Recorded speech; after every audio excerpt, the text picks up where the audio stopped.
اعوذ باللہ من الشیطان الرجیم بسم اللہ الرحمن الرحیم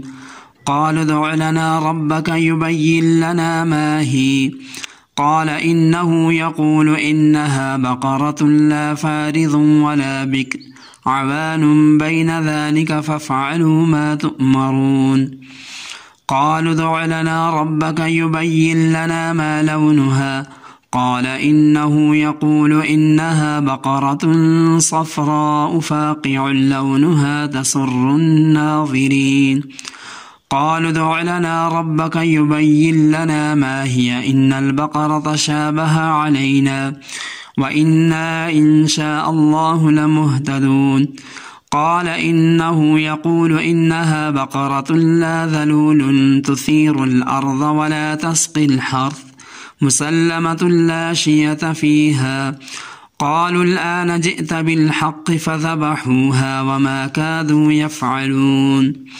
وإذ قتلتم نفسا فادارأتم فيها والله مخرج ما كنتم تكتمون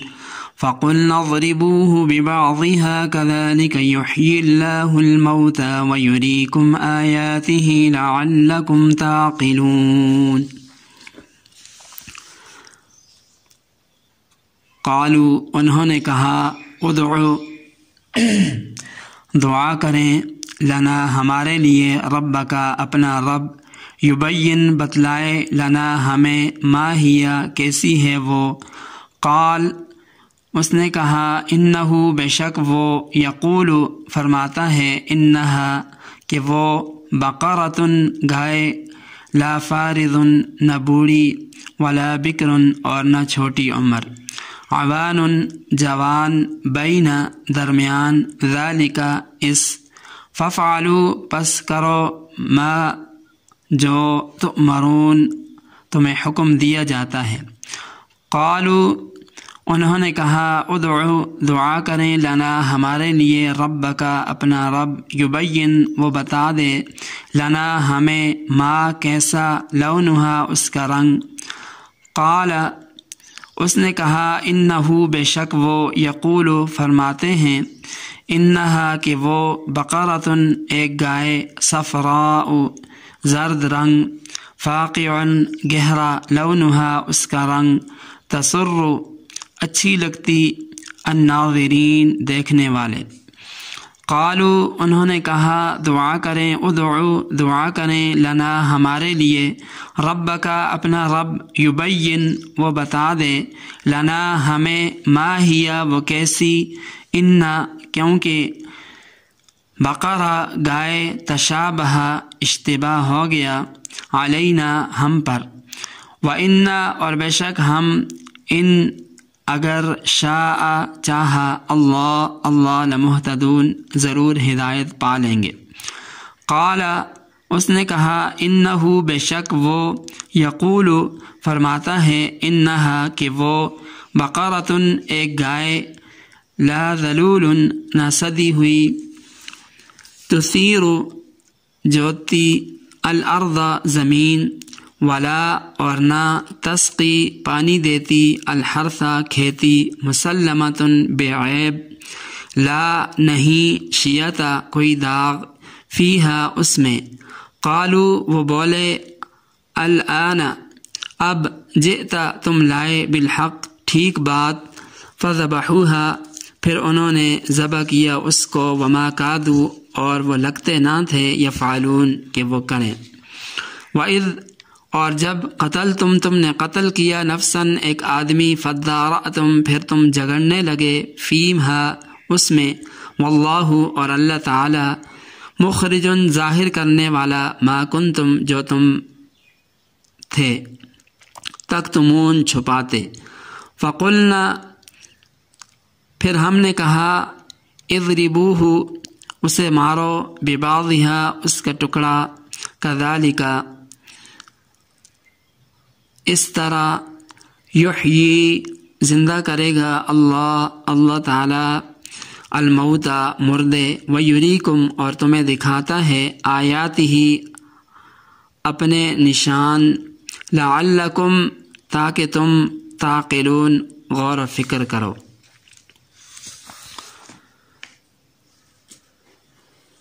قالوا ادع لنا ربک یبین لنا ما ہی، انہوں نے کہا کہ اپنے پروردگار سے دعا کریں ہمارے لیے کہ بیان کر دے کہ وہ گائے کیسی ہے۔ قال انہ یقول انہا بقرۃ لا فارض ولا بکر،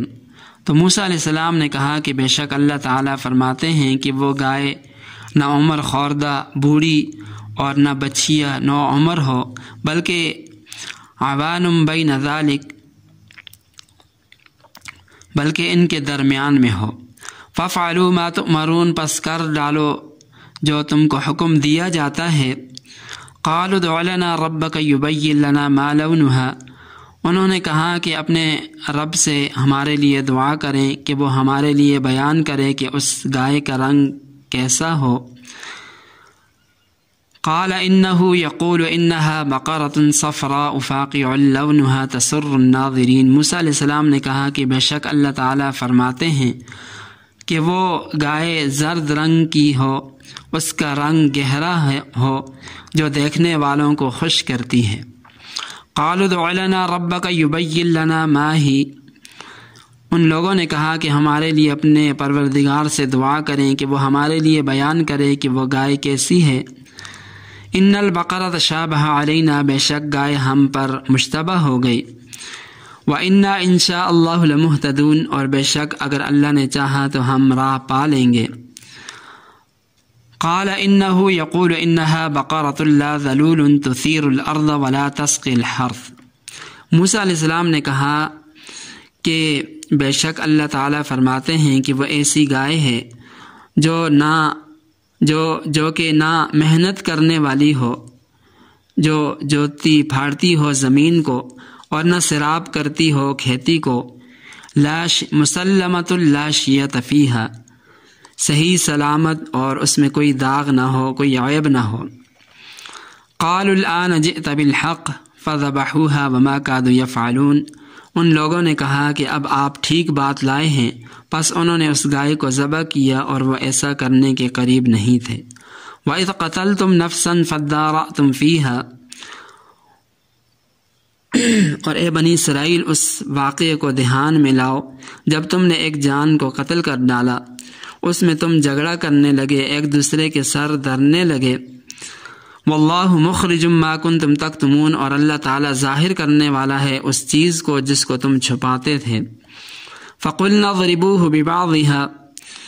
پس ہم نے کہا کہ مارو اس مردہ کو گائے کے بعض حصے کے ساتھ۔ کذالک یحیی اللہ الموتى ویریکم آیاتہ لعلکم تعقلون، اسی طرح اللہ تعالیٰ مردوں کو زندہ کرے گا اور اسی طرح وہ تم کو اپنی قدرت کی نشانیاں دکھاتا ہے تاکہ تم سمجھو اور غور و فکر کرو۔ بنی اسرائیل کے اندر جب ایک آدمی قتل ہوا اور قاتل کا پتہ نہیں چل رہا تھا، تو جب یہ مقدمہ بنی اسرائیل موسیٰ علیہ السلام کے پاس لے کر آئے تو موسیٰ علیہ السلام نے کہا کہ اللہ تعالیٰ تمہیں حکم دیتا ہے کہ گائے ذبح کرو۔ یہ سن کر پہلے تو وہ بگڑ گئے کہ موسیٰ علیہ السلام سے کہنے لگے کہ آپ ہمارے ساتھ مذاق کرتے ہیں۔ تو موسیٰ علیہ السلام نے کہا کہ یہ مذاق تو یہ جاہلوں کا کام ہے، مذاق میں کیوں کروں، میں تو تمہیں اللہ تعالیٰ کا حکم سنا رہا ہوں، میں تمہارے ساتھ مذاق تو نہیں کر رہا۔ جب بنی اسرائیل سمجھ گئے کہ موسیٰ علیہ السلام کی بات صحیح ہے، حدیث پاک میں آتا ہے کہ اگر بنی اسرائیل اللہ تعالیٰ کے حکم کی فوراً تعمیل کر دیتے اور کوئی بھی گائے لے کر ذبح کر دیتے تو ان کا مسئلہ حل ہو جاتا، مگر ان کے مزاج میں فساد آ چکا تھا، وہ پس و پیش سے کام لینے لگے، چنانچہ سوالات جوابات شروع کر دیے اور خود ہی اپنے اوپر پابندیاں لگا کر پابندیوں کے اندر جکڑے گئے۔ حضرات مفسرین فرماتے ہیں کہ بنی اسرائیل کے سوالات کے جواب میں اللہ تعالیٰ نے جس گائے کے ذبح کرنے کا حکم دیا تھا اس کی تلاش میں کافی وقت گزر گیا، تاہم اس میں بھی اللہ تعالیٰ کی خاص حکمت مصلحت تھی کہ اس طریقے سے ایک غریب آدمی کی پرورش مقصود تھی۔ روایات میں آتا ہے کہ بنی اسرائیل کا ایک پرہیزگار متقی آدمی فوت ہوا، اپنے پیچھے بیوہ، ایک بچہ اور ایک بچڑا چھوڑ کر چلا گیا۔ اس کے علاوہ اس کی کوئی مال وغیرہ جائیداد وغیرہ نہیں تھی۔ مرنے سے پہلے اس شخص نے دعا کی تھی کہ پروردگار میرے بچے کے لیے اس بچھڑے میں برکت ڈال دے، چنانچہ اللہ تعالیٰ نے اس کی یہ دعا کو شرف قبولیت بخشا، اور بعد میں یہی گائے اس گائے کے ہم وزن سونے کے برابر وہ گائے بکی اور بنی اسرائیل نے اس کو خریدا۔ تو الغرض جب بنی اسرائیل نے اللہ تعالیٰ کے حکم کی فوراً تعمیل نہیں کی، کوئی بھی گائے لے کر ذبح کر دیتے تو ان کا مسئلہ حل ہو جاتا، لیکن انہوں نے سوالات شروع کر دیے۔ تو ان آیات میں ان کے ان سوالات اور ان کے جوابات ہیں۔ پہلے تو کہنے لگے موسیٰ علیہ السلام سے کہ ہمیں وہ گائے بتائیں، اللہ تعالیٰ سے دعا کریں کہ وہ گائے کیسی ہو۔ تو موسیٰ علیہ السلام نے فرمایا کہ وہ گائے نہ تو بہت زیادہ بوڑھی ہو اور نہ بالکل بچی ہو، بلکہ درمیانی عمر کی ہو۔ پھر کہنے لگے کہ اس کا رنگ کیسا ہو، وہ گائے کیسی ہو۔ تو موسیٰ علیہ السلام نے ایک ایک کر کے بنی اسرائیل کو ان کے تمام سوالات کے جوابات دے دیے کہ مطلوبہ گائے کس عمر کی ہو، اس کا رنگ کیسا ہونا چاہیے، پھر وہ ایسی ہونی چاہیے کہ جس سے محنت کا کوئی کام نہ لیا گیا ہو بلکہ صحیح سلامت بے داغ ہونی چاہیے۔ اب ان کے لیے رائے فرار نہیں تھا، آخر مجبور ہو کر کہنے لگے قالوا الآن جئت بالحق، کہ موسیٰ علیہ السلام اب آپ نے ٹھیک بات کہی۔ حالانکہ اللہ کا پیغمبر ٹھیک بات کرتا ہے، لیکن ان کے دماغ خراب ہو چکے تھے، وہ پس و پیش سے کام لے رہے تھے، اس لیے کہنے لگے کہ اب آپ نے ٹھیک بات کہی۔ اور اب انہوں نے سوچا کہ حکم پورا کرنا ہے، اب اس سے رائے فرار نہیں ہو سکتا۔ تو فذبحوها، تو مطلوبہ گائے تلاش کی اور اس کو باری قیمت ادا کرنے کے بعد اسے ذبح کر ہی دیا۔ اللہ تعالیٰ فرماتے ہیں وما کادوا یفعلون، حقیقت یہ ہے کہ وہ ایسا کرنے پر تیار نہیں تھے، لیکن اب چونکہ مجبور تھے تو ایسا کرنا پڑا۔ بنی اسرائیل ان واقعات کے اندر، ان آیات کے اندر غور و فکر کیا جائے کہ بنی اسرائیل خود اپنے اوپر پابندیاں عائد کر کے مجبور ہو گئے، اور یہ اصول آج بھی جاری ہے کہ جو شخص خود اپنے اوپر کوئی پابندی لگا لے گا وہ خود ہی تنگ ہوگا۔ آج کل کی فضول رسم و رواج، بدعات موت کی ہوں یا شادی بیاہ خوشی غمی کی ہوں، جوں لوگ بری رسمیں اپنے اوپر عائد کر رہے ہیں کہ مرنے کے بعد تیجا بھی ہونا چاہیے، 40واں بھی ہونا چاہیے، جمعرات برسی بھی ہونی چاہیے، یہ بھی ہو، جہیز کے اندر یہ سامان ہونا چاہیے۔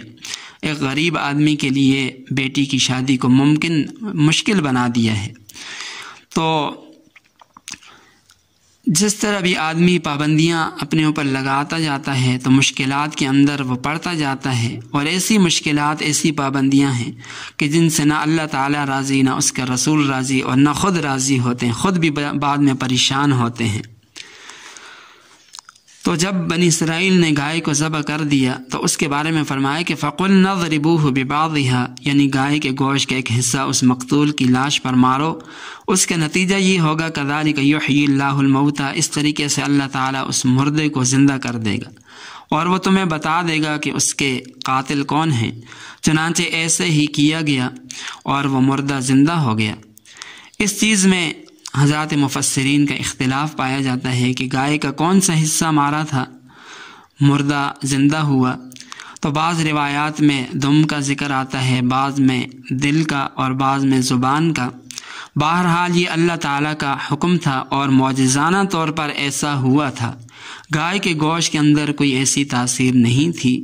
جس سے مردہ زندہ ہو جاتا۔ اگر ایسا ہو جاتا تو قبرستان کے اندر کوئی بھی مردہ حالت میں نہ ہوتا، سب لوگ زندہ ہو جاتے۔